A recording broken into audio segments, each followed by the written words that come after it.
처음 교회 나왔을 때, 교회를 다니기 시작했을 때 도저히 받아들일 수 없는, 아주 받아들이기 어려운 교회 가르침 중에 하나가 예수님의 부활이었습니다.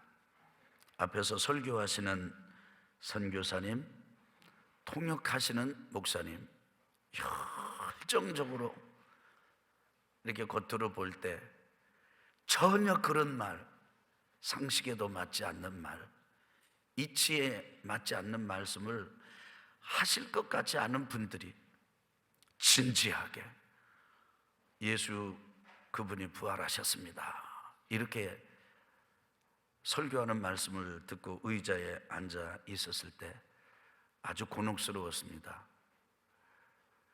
더군다나 그 선교사님이 그렇게 설교를 하시면은 같은 회중석에 앉아 있는 분들이 아주 긍정적인 반응을 하는 거예요.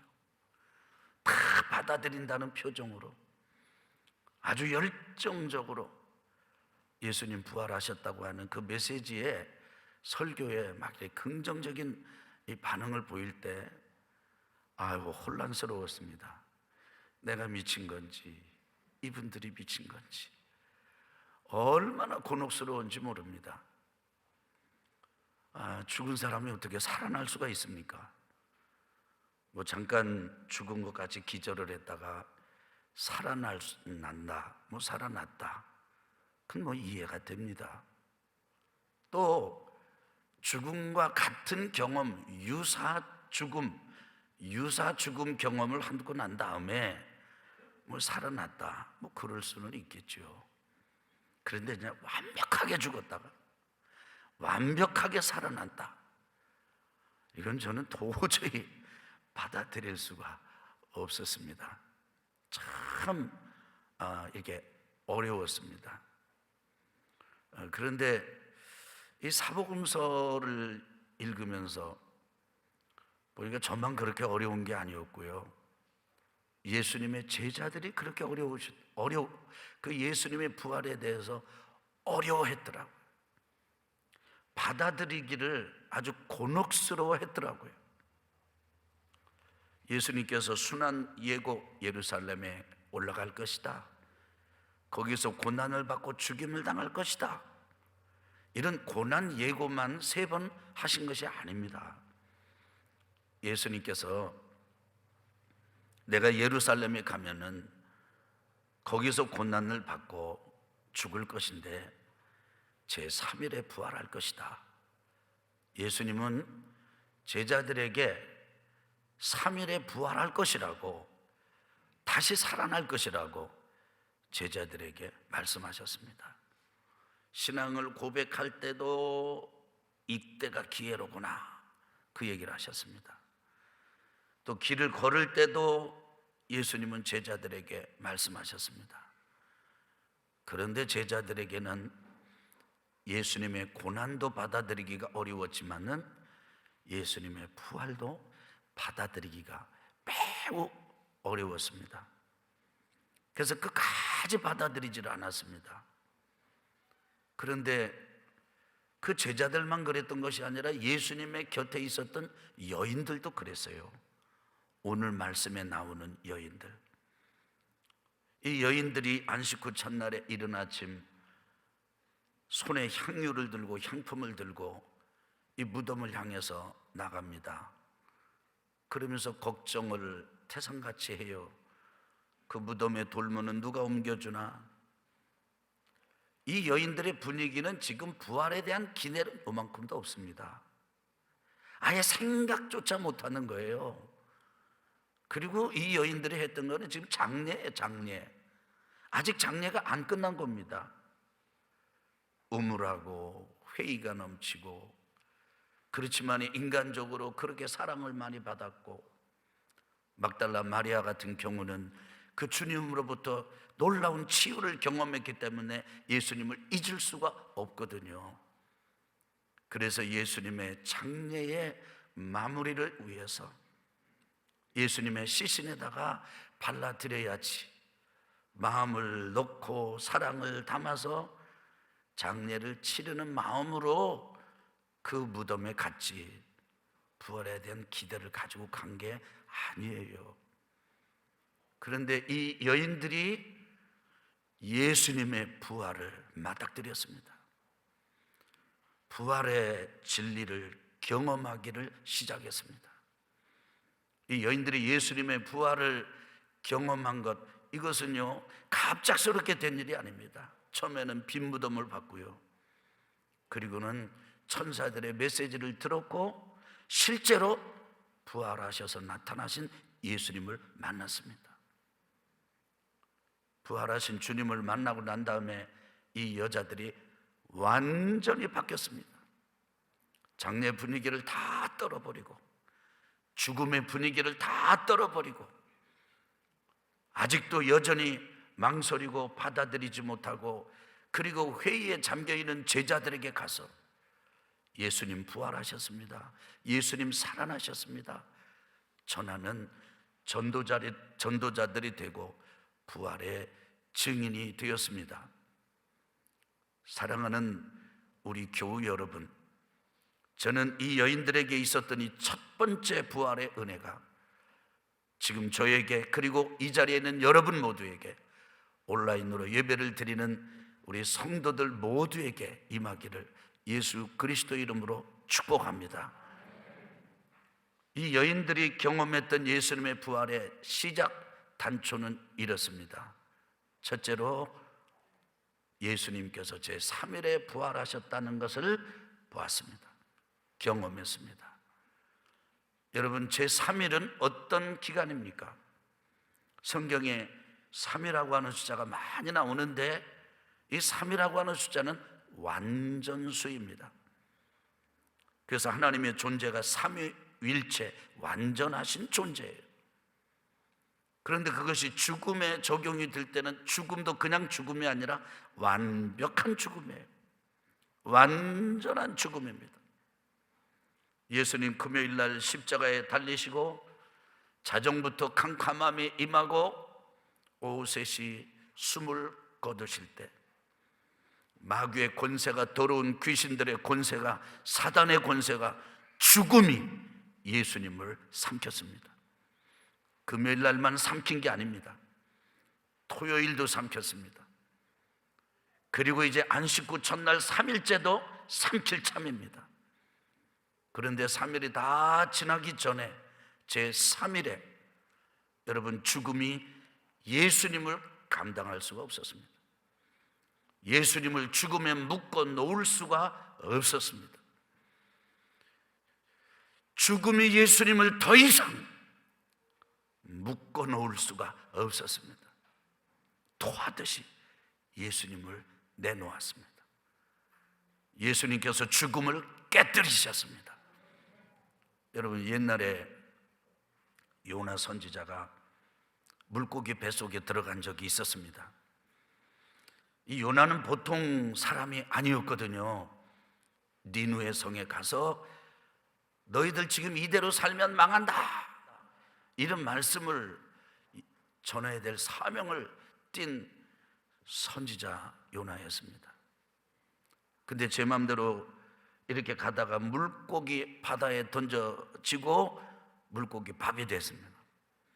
물고기가 요나를 삼킨 다음에 하루 지나고 이틀 지나고 3일이 되었을 때 물고기가 요나를 토해 놓았습니다. 물고기가 요나를 소화시킬 수가 없었어요. 요나를 없애버릴 수가 없었어요. 그 요나를 물고기가 토해 놓은 것처럼 죽음이 예수님을 제3일에 토해 놓았습니다. 이런 점에서 여러분, 제3일은 완벽한 죽음이 완벽하게 무너진 생명의 예수 그리스도의 승리의 날입니다. 그렇습니다. 예수님께서 이 여인들이 가서 경험한 부활의 시작은 새벽에 예수님께서 부활하신 것을 경험하는 것이었습니다. 우리 주님은 새벽에 부활하셨습니다. 여러분, 새벽이 어떤 시간입니까?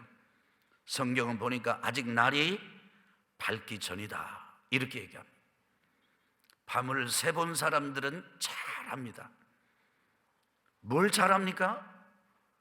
아침을 기다리고 빛이 오기를 기다릴 때, 자정을 넘어가고, 밤 새벽 1시, 2시가 넘어가고, 3시, 4시가 넘어갈 때, 어느 때가 가장 힘든지 아십니까? 날이 밝기 직전입니다. 그때는요, 영원히 날이 그냥 캄캄하고 밝아올 것 같지가 않아요. 그만큼 힘들어요. 아주 좌절하기 쉬운 시간, 아주 절망하기 쉬운 시간, 포기하기 쉬운 시간, 그것이 바로 어둠이 물러가고 빛이 오는 그 경계의 시간입니다. 기도해 본 사람은 압니다. 어느 때가 가장 힘든지, 응답받기 직전이 가장 힘듭니다. 하나님 앞에 드리는 기도가 전혀 응답될 것 같지가 않아요. 하나님의 침묵이 끝날 것 같지가 않아요. 그런데 그 시간이 지나고 그 시간을 버텨본 사람은, 기도로 지켜본 사람은 그 시간의 아픔을 알고 그 시간의 고통을 압니다. 그 시간이 지나면 하나님의 응답의 빛이 비칠 때 그 기쁨 또한 깊이 경험하게 되죠. 인생을 살면서 버텨본 사람은 압니다. 어느 시간이 가장 힘든가? 마지막 시간이 가장 힘듭니다. 견딜 수 없어서 고민하고 갈등하고 포기하고 싶고 집어 던지고 싶고 떼어 버리고 싶을 때, 모든 관계를 끊어버리고 싶을 때, 내가 파괴가 되는 한이 있더라도 모든 걸 다 끝장내버리고 싶을 때, 바로 그 직전이 가장 힘듭니다. 새벽 시간이 바로 그런 시간입니다. 아직도 어둠이 있고 아직도 캄캄한 그 시간에 우리 주님은 그 어둠을 이기시고 그 경계를 뚫으시고 예수님 살아나셨습니다. 그렇습니다. 예수님께서 살아나신, 부활하신 그 시간은 새벽이에요.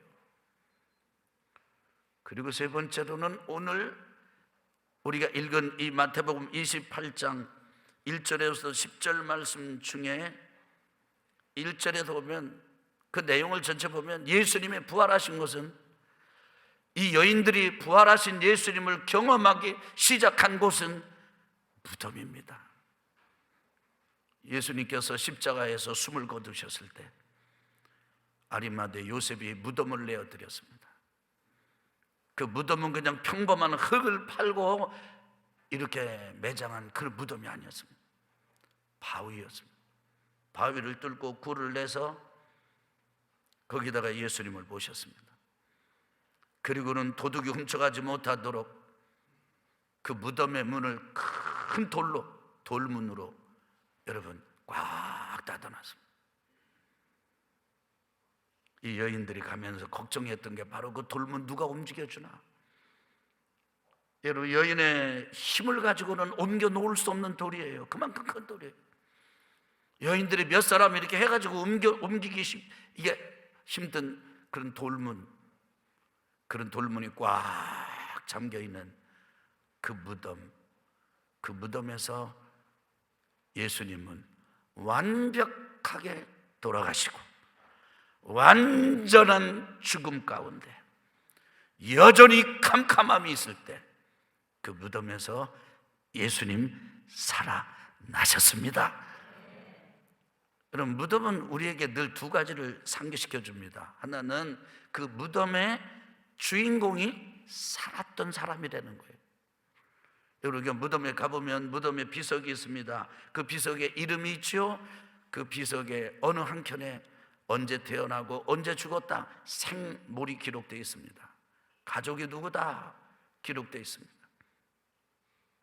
그리고 그 한 사람의 삶을 딱 표현할 수 있는 그런 시나 혹은 글 같은 것을 기록해 놓습니다. 제가 존경하고 사랑하는 우리 목사님, 제가 감리교에서 첫 번째 섬겼던 그 담임 목사님 무덤에 가보면 크지 않은 비석이 있습니다. 둥그런 윗부분에 솔리 데오 글로리아라고 하는 말이 써 있어요. 오직 하나님께 영광을. 이 목사님은 성도들이 그곳에 매장하면서 장례를 치르면서 우리 목사님은 평생을 우리와 함께 살면서 하나님의 영광을 위해서 사신 분이다, 이런 마음을 담아가지고 그 글자를 새겨놓은 거예요. 무덤에 갈 때마다 우리는 확인합니다. 이 사람은 우리와 같이 살았던 사람이다. 동시에 이 사람은 죽었다. 삶과 죽음을 확인하는 자리, 목격하는 자리, 그 자리가 무덤입니다. 그래요, 예수님 확실히 하나님의 아들로 이 땅에 우리와 함께 계셨고, 그리고 예수님 확실히 돌아가셨습니다. 그런데 그 죽음의 굴레를 깨뜨리고 죽음을 확인하는 자리에서 하나님의 생명을 증명하고 증거하는 거룩한 예수 그리스도의 부활이 일어났습니다. 그렇습니다. 첫 번째 부활절, 첫 번째 부활주일, 그 안식 후 첫날은 제3일이고 캄캄함이 여전히 자리 잡고 있었고, 그리고 그것이 화려한 무대가 아니고 무덤, 돌무덤인 그곳에서 우리 주님 부활하신 거예요. 이 빈 무덤을 보고, 그리고 찾아오신 예수님을 만나고 부활하신 주님을 만나고 난 다음에 이 여인들은 예전의 여인들이 아니었습니다. 오히려 제자들이 이 여인들을 설득을 해야 되는데 여인들이 제자들을 설득하고 다녀요. 그러니까 끝까지 복음의 증인이 되고 부활의 증인이 되었습니다. 여러분, 이 부활의 은혜, 이 부활의 소망, 이 부활의 희망이 지금처럼 절박하게 필요했던 적이 언제 또 있었습니까? 지금 어디를 봐도, 그리고 누구를 봐도 별로 희망적이지 않아요. 어둡습니다. 눌려 있습니다. 갑갑하고 답답합니다. 이 아침에 여러분과 제가 이 여인들이 경험했던 첫 부활의 예수 그리스도의 부활 생명이 정말 필요합니다. 이 은혜가 필요합니다. 이 소망이 필요합니다. 이 희망이 필요합니다.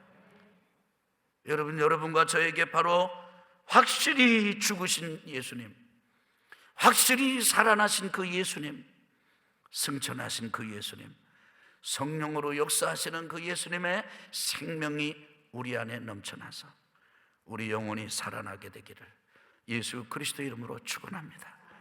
그냥 말로만 말고 이론으로만 말고 그렇다고 치자라고 하는 종교적인 제의로가 아니라 여러분과 저의 심장이 벌렁벌렁거리고 우리의 연약하고 조금 무디고 그리고 초라한 우리의 성품과 인품이 바뀌어가시고 어두운 마음이 넓어지고 낙심한 마음이 희망으로 충만하고 기쁨을 잃어버린 심령이 기쁨으로 넘치게 되기를 예수 그리스도 이름으로 축원합니다.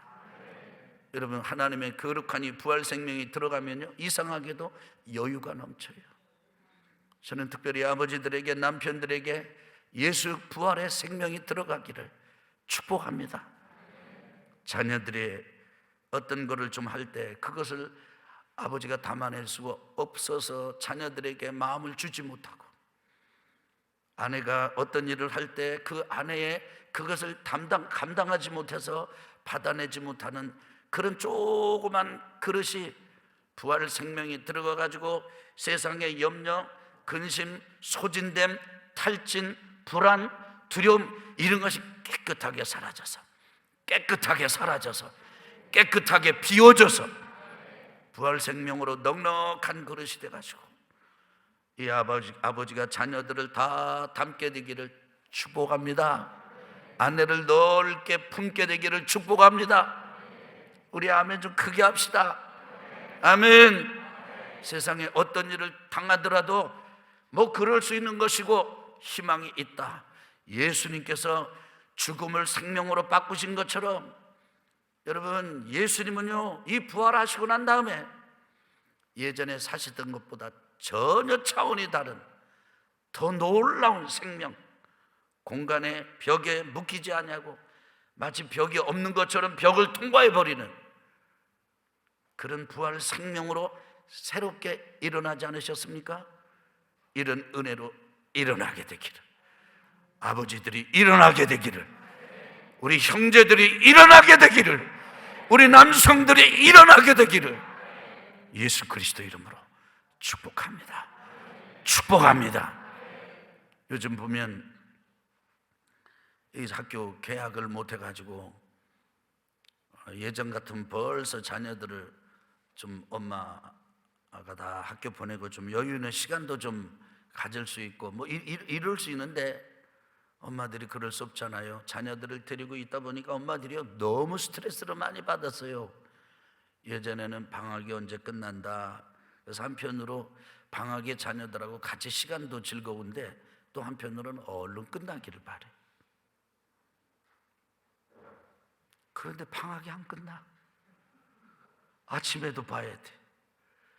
한편으로 이쁘다가 한편으로 밉다가. 그래서 아이들이랑 데리고 있다 보니까 뭐 스트레스가 충만해.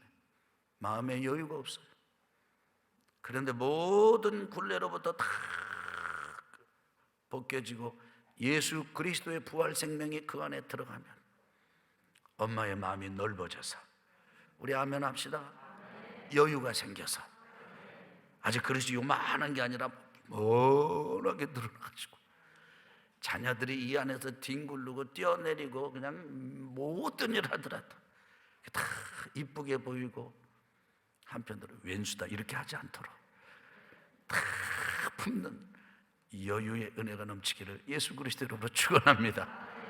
남편도 담고 주변의 사람들도 담고 다 담아가지고, 그래서 여유와 기쁨과 희망이 넘치는 우리 어머니들이 되기를 예수 그리스도 이름으로 축원합니다. 그래서 우리 영혼이 살아나야 돼요. 교회도 마찬가지입니다. 교회도 모일 때마다 뭔가 좀 찐올린 듯한 그냥 이렇게 아주 그냥 무거운 분위기가 아니라 만나면 막 밝고 아멘 합시다, 아멘 합시다. 막 만나면 막 희망이 넘치고 막 그래서 내가 좀 힘들다가도 교회 가서 혹은 또 집사님 만나면 막 희망이 넘치고 권사님 만나면 막 힘이 불불불 생기고, 이런 교회로 회복되기를, 살아나게 되기를 예수 그리스도 이름으로 축원합니다. 여러분, 사업이 일어나게 되기를, 부활하게 되기를 예수 그리스도 이름으로 축원합니다. 여러분의 직장도요, 더 이상 경쟁 대상이 아니고 더 이상 뭐 이런 게 아니라 그냥 서로 축복하고 서로 격려하고, 좀 생각이 달라도 그걸 그 사람과 같이 일할 수 있고 활동할 수 있는 이런 여유가 넘치는 그 거룩한 세상을 담는 생명, 이것은 예수님의 부활 생명 아니고서는 안 됩니다. 우리의 육신의 모든 성향이 다 빠져나가고 하나님 은총으로 이런 부활 생명이 우리 속에 넘쳐서 우리로부터 시작해서 가정이, 그리고 직장이, 사업장이, 우리 교회가, 이 시대와 이 나라가 완전히 살아나는 부활, 소망과 희망의 한 주간이 되기를 예수 그리스도 이름으로 축원합니다. 축원합니다.